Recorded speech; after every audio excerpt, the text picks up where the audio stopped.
রঘু একটু আসবি? গ্রামের সবাই জানতো আম গাছটার নিচে রাত হলে কেউ দাঁড়ায় না, কিন্তু যেদিন রঘু প্রথম সেই মেয়ের ডাক শুনল, সে ডাকছিল না জোরে, খুব আস্তে, যেন পাশেই দাঁড়িয়ে। রঘু একটু আসবি?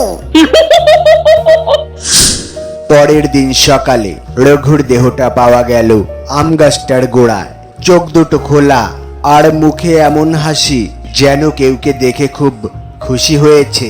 কিন্তু সমস্যা একটাই, রঘু তখন 3 দিন ধরে মরা। এই ঘটনাটা মেদিনীপুরের ছোট্ট একটা গ্রামে, যেখানে আজও সূর্য ডোবার পর কেউ আম গাছটার ধার দিয়ে যায় না।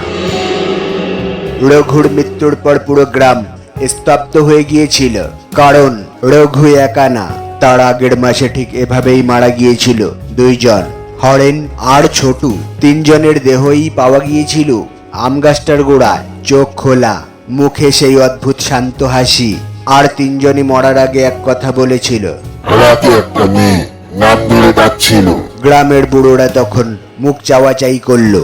একজন ফিস ফিস করে বলল, ওটা ডাক না, ওটা ফাঁদ। 50 বছর আগে ওই আম গাছটার নিচে ঝুলে মরেছিল এক মেয়ে, নাম ছিল কমলা। সে প্রেমে পড়েছিল গ্রামের এক ছেলের সঙ্গে। ছেলেটা কথা দিয়ে বিয়ে করবে বলেও পালিয়ে যায় শহরে।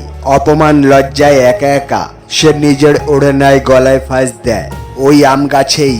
মরার আগে শুধু একটাই কথা বলেছিল, যে ডাকবে তাকেই সঙ্গে নিয়ে যাব।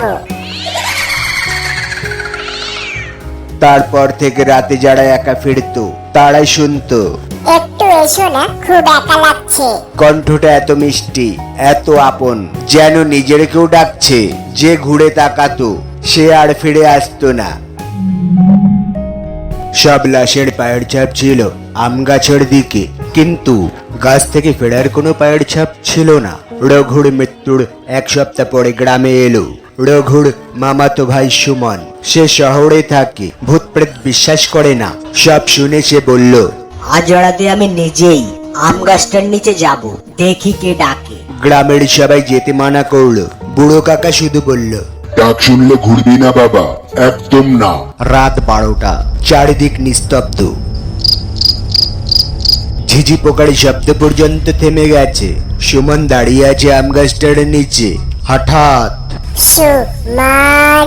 কণ্ঠটা যেন ঠিক কানের পাশে, ঠান্ডা শ্বাস গলার উপরে লাগলো।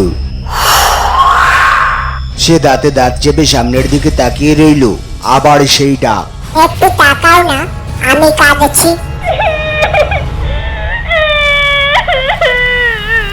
তখন সে দেখল গাছের ডাল থেকে ধীরে ধীরে নামছে একটা মেয়ের ছায়া। পা মাটিতে ছুটছে না, চুল মুখ ঢেকে রেখেছে, কিন্তু গলার চারপাশে স্পষ্ট দাগ, ফাঁসের দাগ। হঠাৎ সে মুখ তুলল, চোখ নেই, খালি কালো গর্ত, আর সেই গর্তের ভেতর থেকে ঝরছে কালো জল। ফিস ফিস করে বলল, যে শুনে তাকায় সে আমার। সুমন দৌড় দিল, কিন্তু পেছনে আরেক জোড়া পা পড়ার শব্দ, খুব কাছে, খুব দ্রুত। হঠাৎ তার পায়ে কেউ ঠান্ডা হাত ধরলো। সকালে যা পাওয়া গেল, আম গাছটার নিচে সুমন পড়ে আছে, চোখ খোলা, মুখে সেই শান্ত হাসি, কিন্তু তার নখে কিছু আটকে আছে, লম্বা কালো চুল। আজও গ্রামে সূর্য ডুবলেই লোকেরা দরজা বন্ধ করে দেয়, আর বাতাসে মাঝে মাঝে শোনা যায়, একটু এসো না।